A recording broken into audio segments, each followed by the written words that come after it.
We'll give it a few seconds to have people join us.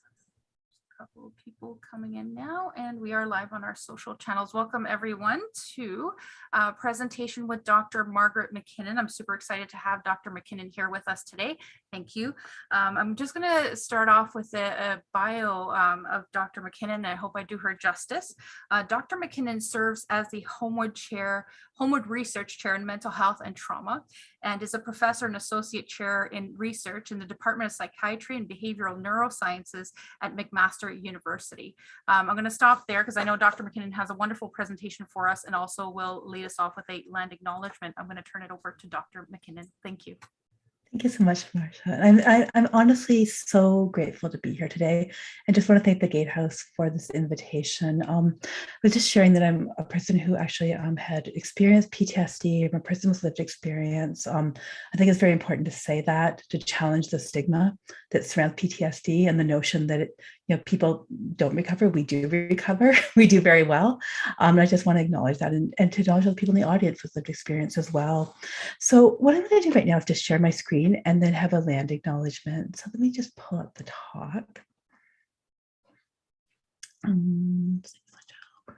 Oops. Okay. Do you see my full screen, or do you see a bunch of? Do you see notes, or do you see the actual? I see two small screens. I might even see side-by-side presenter view. Yeah, let me just, I'll just switch these.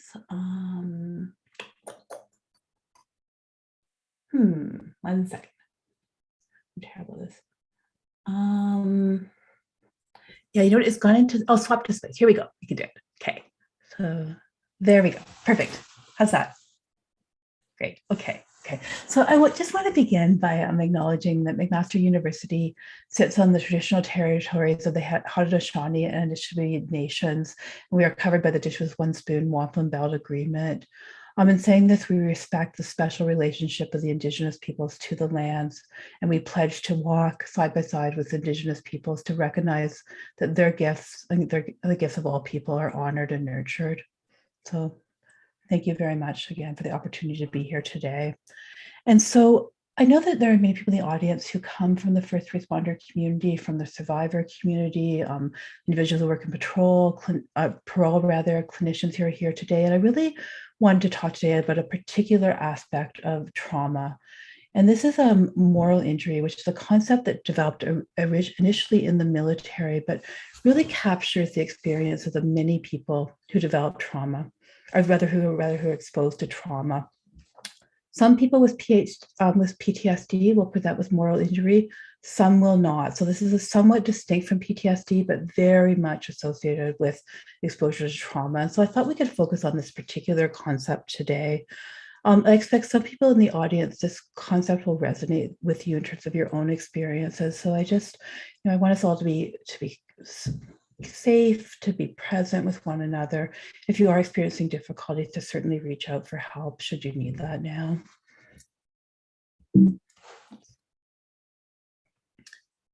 And so I want to just begin, of course, first by thanking the members of our team. So these are some of the graduate students and postdoctoral fellows in our group. And really the work that I'm going to talk about today is work that was led by them. And I just want to honor their contribution before we get started. So moral injury, what I'm going to describe this afternoon, this evening rather, I would say is really the signature wound of service. When we talk about those who give service, we often hear about the scars that they carry as a result of this exposure to the trauma and stress that they experience. I think this moral injury is also present in individuals who have experienced sometimes childhood abuse, neglect, along with the parents who cared for those children and weren't able to intervene in cases where there may have been an abusive partner, another family member who was abusive. So moral injury is a very broad concept. I'm going to talk today about its development and how this concept was described initially in military members, then among first responders. We'll talk a little bit, I think this will be of interest to some people, around individuals deemed not criminally responsible, and in terms of how they present with respect to moral injury, guilt, and shame. And then finally, we're going to talk a little bit about healthcare workers during the pandemic. I am going to, however, weave in the topic of childhood abuse and neglect, recognizing how important that is, how important in trauma our past experiences are to informing our present reality as adults. And so this is, we asked this question several years ago to an individual who was a veteran of Vietnam. And we asked him about his experiences in Vietnam. This was Ruth Lanius, a colleague of mine. And we asked, what would it be like if people were to see inside of you? And this veteran says, it feels really scary.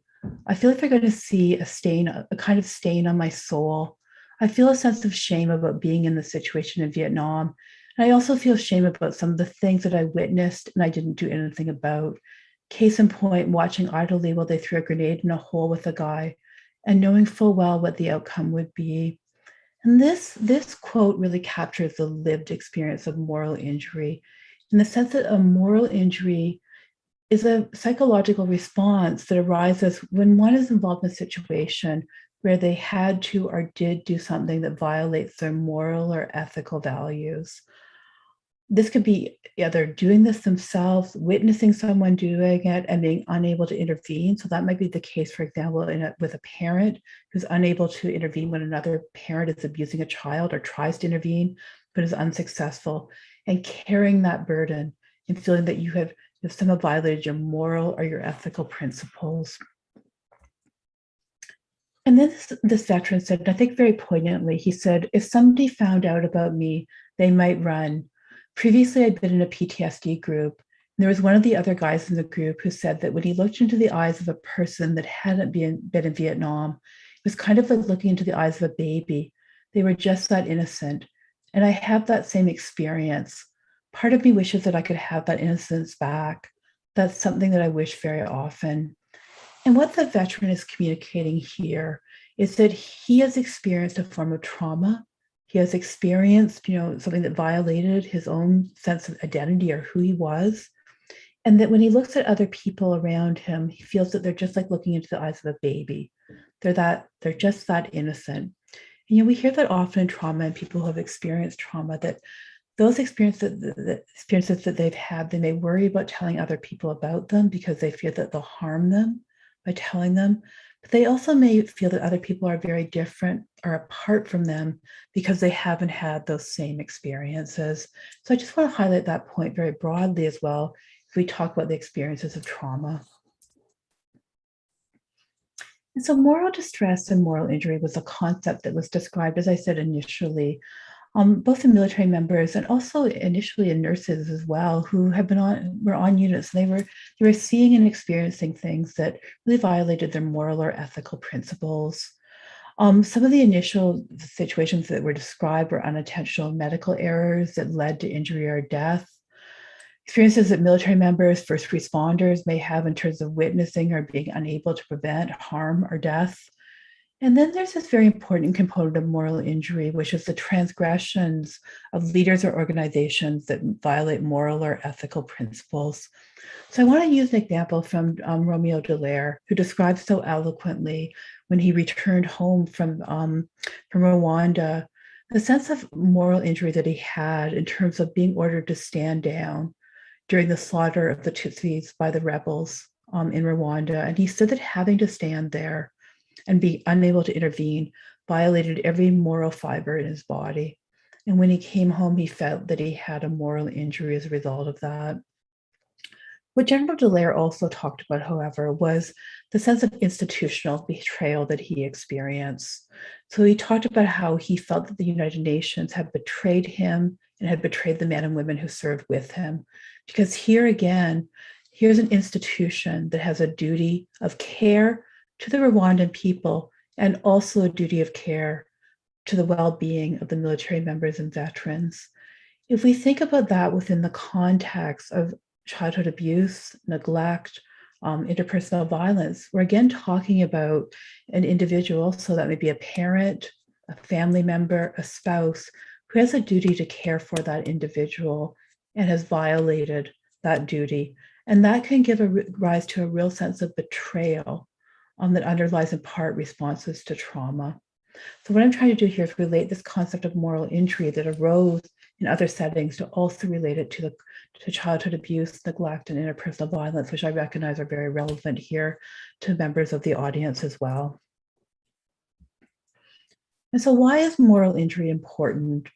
Well, oftentimes PTSD is thought of as a fear-based disorder. So people conceptualize responses to trauma in terms of, a military member might return from the combat theater, be afraid on the streets of, experiencing a situation like that, be afraid of landmines, be afraid of civilians.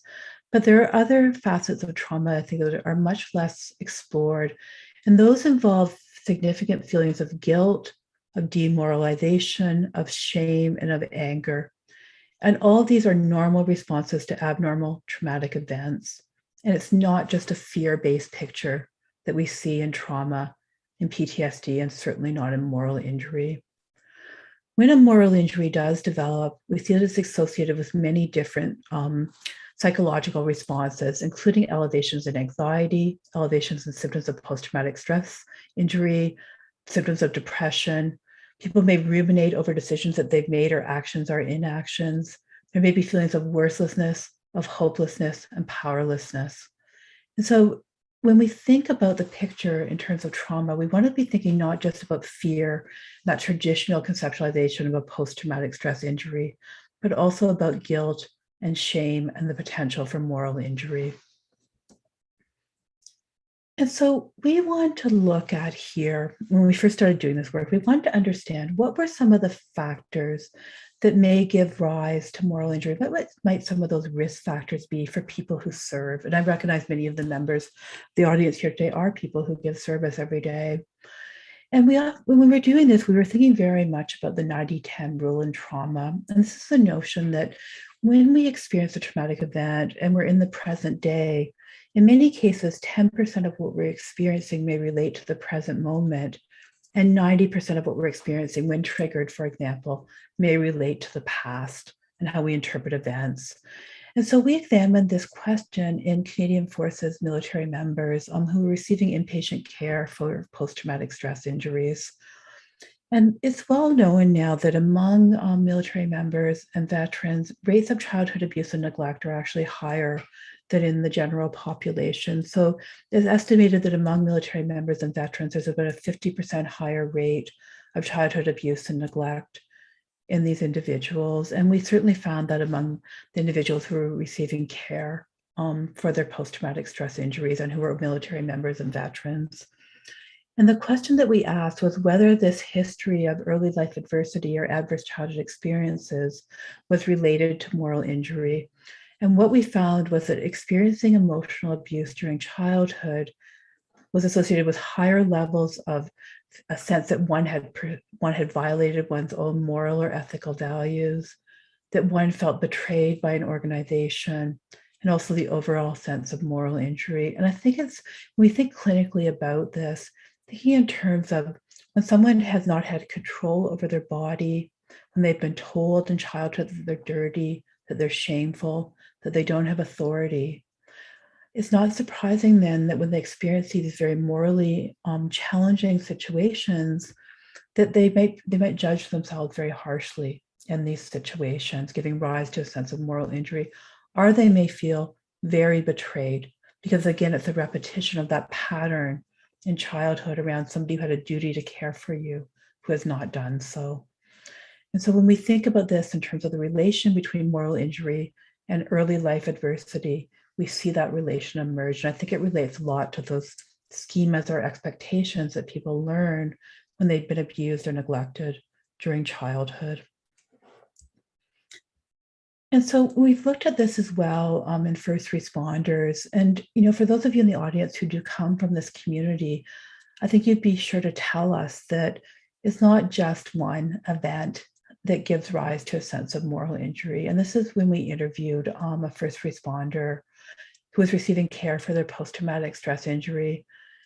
And this first responder said, or public safety personnel using the Canadian term, this individual said, it's like getting a little rock in your shoe where you can walk 10 steps and kick it out and it's okay. And then 10 more steps and you get another pebble in your shoe. And you do that for 10 years. You walk around with those pebbles in your shoes. It's going to irritate you after a while. And I found that in my experience, that's what killed me. It's some of the big things that are the straw that breaks the camel's back, but sometimes it's the small. And here we're talking about that accumulation of exposure to stress, to trauma, and to events that can be morally injurious. And that sometimes, again, it's not those big things, it's the small things that accumulate over time. And so we interviewed 65 public safety personnel or first responders who were undergoing treatment for post-traumatic stress injury. We asked them what were some of the factors that they felt were driving the post-traumatic stress injury that they experienced. We're not going to go through all of these, we don't have time, but just to highlight that these public safety personnel, like other individuals who have experienced trauma, that it really had a profound effect on their identity. So it changed their sense of who they are as a person. They talked about their identity in relation to other people, so family members, civilians, other individuals who had not experienced trauma, along with their professional identity, so how much it changed their sense of who they were. It's also really notable here as well that these individuals talked about moral injury as being part of their clinical picture. And so that oftentimes this is not, it's not part of how they receive treatment for their injury, that oftentimes we talk a lot again about fear, but we don't talk about shame and guilt and betrayal and anger. And, thinking about anger in particular here, we know that anger is a secondary emotion. So anger often comes from something that lies beneath that. So that may be a sense of betrayal. It may be a sense of hurt. And so we see that very much as part of the picture with moral injury.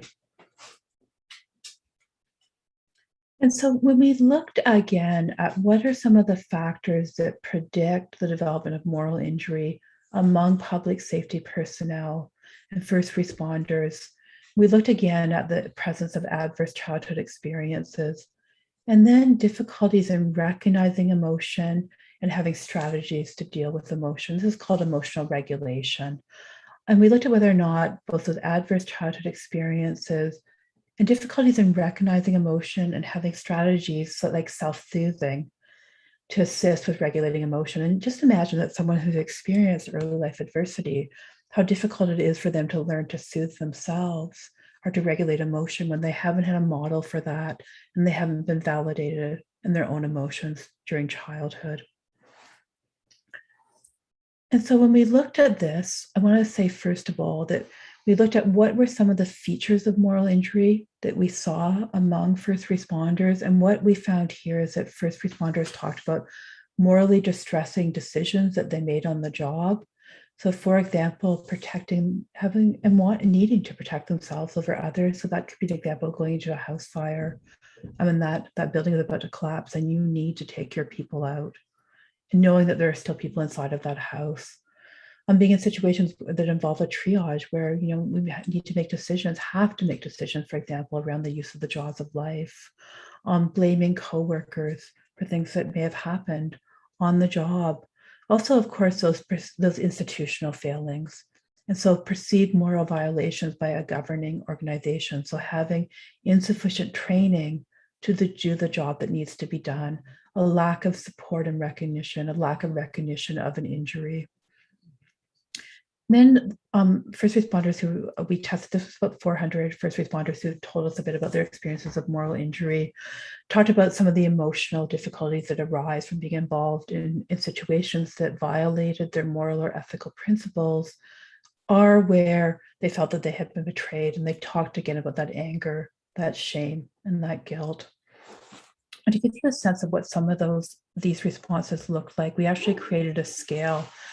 And so people talked about, for example, experiences where I had to ostracize a coworker who was a whistleblower. So that was the culture, was to ostracize that individual.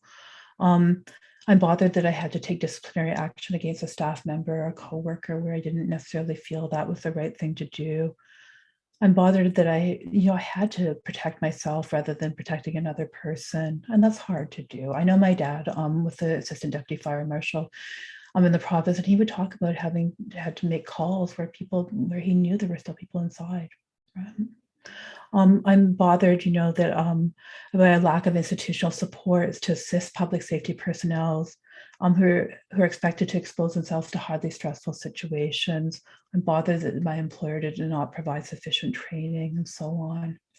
Really just recognizing the range of experiences that people may have. And of course, those feelings of guilt, of shame, of disgust, and so on. And so when we looked at what were some of the predictors of these responses, we found and this is a complicated figure, we're not going to worry about the figure, just to say that, again, adverse childhood experiences were predictive of moral injury. But when people had developed strong emotion regulation skills, so the ability to recognize emotions, the ability to regulate emotions, then those adverse childhood experiences didn't have such a strong effect on the development of moral injury, that those emotion regulation strategies were protective in the face of exposure to trauma as a child. When individuals had not had the opportunity, and I always want to say, did not have the opportunity or the modeling to learn those emotion regulation skills, or didn't have the attachments to be able to do that, this was a risk factor for the development of moral injury. And so when we think about therapeutic targets with people who have experienced trauma, who are experiencing moral injury, I think we want to think back to peeling back the layers of the onion in terms of what were some of the things that drive how interpretations of current events, that sense of being told that one is dirty, shameful, one doesn't have control over one's body or one's experiences. And also, how can we help people to develop skills to recognize emotions, for example, the betrayal that underlies anger, and how can we help with emotion regulation strategies? That may be, as Maria and I were talking about, dialectical behavioral therapy, for example, is an example that we talked about earlier before this talk, and for the clinicians in the audience, that might be one approach. And so, among many communities, and certainly not just in the military community, not just in the first responder or public safety community, there's a lot of stigma that unfortunately still surrounds PTSD or post-traumatic stress injuries, trauma, talking about mental health difficulties. And so one thing that we've always hoped to do in our work is to make those invisible wounds visible. And so to show the changes to the brain, to the body that occur as a result of exposure to stress and trauma. And so what we did in one particular study is we actually imaged public safety personnel. We used fMRI brain imaging to image the brains of first responders as they recalled a morally injurious event that they encountered during their service. And we looked at the regions of the brain that were activated in these first responders that were not active in people who did not have that same trauma exposure when they recalled distressing events. And what we found was that among these first responders, we saw a lot of activation in the parts of the brain that are involved in shame and in guilt and experiencing social pain, that sense of judgment. And so there was a change in the brain among these individuals who had experienced moral injury that was not present in individuals who did not have that moral injury. We also saw that the part of the brain involved in your gut feeling, like that kick in the gut or that punch in the stomach, that feeling of discomfort and disgust, moral disgust, was also very active. And again, we're seeing here that area of the brain lit up under scanning. We're seeing here again is that wound to the brain and that change in the pattern, the way the brain responds. And again, when people talked about that, they talked about the sense that the trauma or the moral injury that they had experienced was eating them alive. They felt that inside of their body, inside of their brain. And it might be nauseating, painful, like an internal gnawing sensation. And, in work that we do with individuals who have experienced post-traumatic stress injuries, we talk about these changes to the brain. We talk about changes in the functioning of the brain, changes in the structure of the brain, because we want to show that this is a wound like any other wound, and we want to decrease the stigma that surrounds that. So helping to make that invisible wound visible, I think, is very important.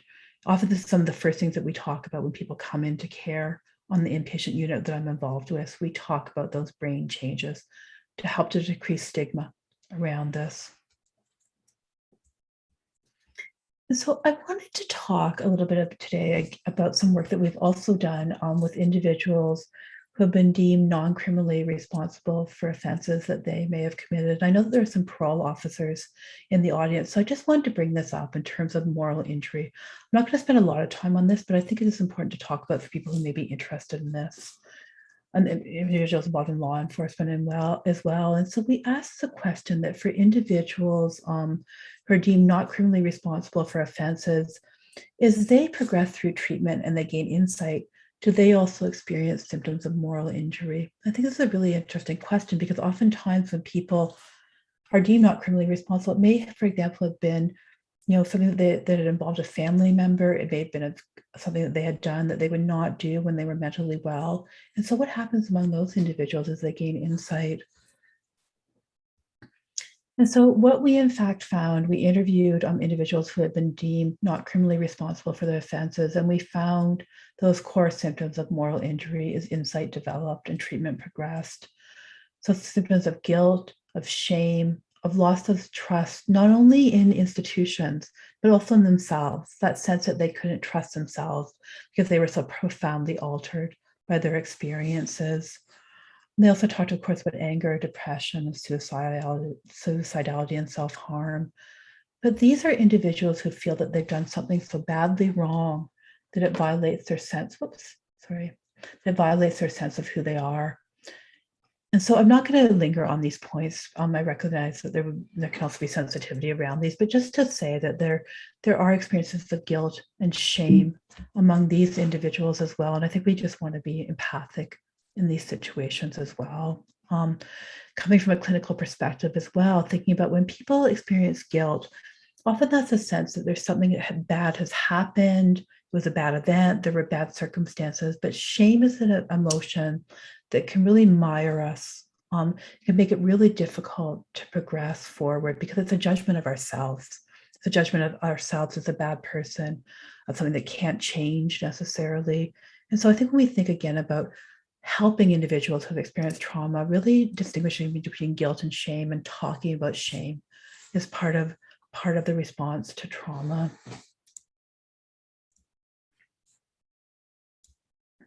Oops. I think I just went forward instead of back. Oops. Okay. So actually, I do want to talk a little bit about the loss of trust, right? Because this is part of exposure to trauma, be that in individuals who have experienced childhood trauma, individuals who have experienced interpersonal violence, military members, veterans. There's a loss of trust in others, so in institutions and people who, would have on the surface a duty to care for someone. That sense of trust can be lost. But what's really important as well is there can be loss of trust in oneself as well, because identity is altered in the face of trauma. And so I think as we think about trauma and responses to trauma, we want to think about how that's altered the ability to trust. I will say this, and this may be controversial, but I think there's often diagnoses that float around where people have developed normal reactions to trauma, right? So loss of trust, changes in identity. And that is a normal response to a highly traumatic situation. And I think we want to be really careful with the labels that we use around individuals who have experienced trauma and adversity. And so I realize that we also want to have some time for some questions. So I'm just going to talk very briefly about the impact of the pandemic on individuals who have a history of trauma. And also just to talk a little bit about the experiences of healthcare workers and public safety personnel, just to recognize the experiences of those in the audience as well. But we certainly know that during the pandemic, our world shifted very suddenly, almost overnight. And what we saw is that mandates, expectations, and roles changed. And there's been a lot of uncertainty about how long this will last, almost a sense of timelessness around this. And I think it's really important to acknowledge here that this can really mirror situations of early life adversity and trauma. So having lack of control over one's body, having lack of control around decision-making, the unpredictability, the sense that this may never end. And so in thinking about the pandemic and thinking about individuals who have experienced trauma, early life adversity, thinking about ourselves as well, how can this be triggering for individuals who have that history? And I want to acknowledge here, and I think this is really important to do, that it's not always the case that for some people they say, you know, it's triggering, I find it upsetting. Some people, we really don't want to assume a response ever in an individual say who's experienced trauma. I can remember once was interviewing someone who had been kidnapped, and I said, wow, that must have been really awful. And she said, no, it happened all the time where I lived. It actually wasn't awful. And so I think every time when we're working with someone with trauma or interacting in a situation in public, to realize that we shouldn't assume the response of the individual. So for some people who have a history of trauma, you know, we've heard from them that this is everything that I ever expected, that others now know what I lived through every day of my life and I am fine. So just bearing in mind that concept that we don't want to assume the response, but also recognizing that for many people, this current situation can be quite triggering. So I wanted to just focus a little bit on the experiences of healthcare workers because I recognize some are here today, and just to talk about, you know, what, and along with public safety personnel and individuals who have served throughout the pandemic. And we know that those individuals have done that at tremendous personal sacrifice. We'd almost say that we're on war footing right now. And so when we talk about this, we know we've done interviews again with about 80 healthcare workers and public safety personnel across Canada, and just acknowledge the mental health impacts that this has had on family life, home life, work life. You know, when we talk about the impact of service,